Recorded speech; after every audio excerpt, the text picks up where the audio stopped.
কাতলা মানেই ঝোল কালিয়া, সেটা কেন হবে? দিলাম পাতে নতুন রান্না, মাছ মাখা আজ হবে।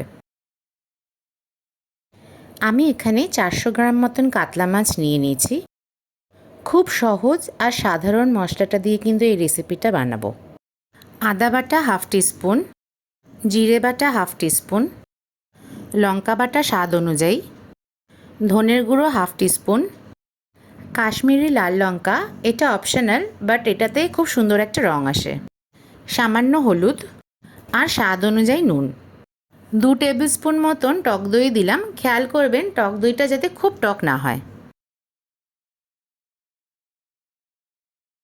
সব মশলা দিয়ে একসাথে ভালো করে মেখে নেবেন আর 10 মিনিটের জন্য একটু ঢাকা দিয়ে রেখে দেবেন। পাত্রে আমি কিছু সর্ষের তেল নিয়ে নিয়েছি। চাইলে আপনারা সাদা তেলেও রান্নাটা করতে পারেন, কিন্তু সর্ষের তেলের এই রান্নাটা কিন্তু খুব টেস্ট হয়। জিরে তেজপাতা ফোড়ন দিয়ে সামান্য একটু ক্র্যাক হওয়া পর্যন্ত অপেক্ষা করবেন। ম্যারিনেট করা মাছটা দিয়ে দেবেন আর আঁচটা এই সময় একদম কম রাখবেন।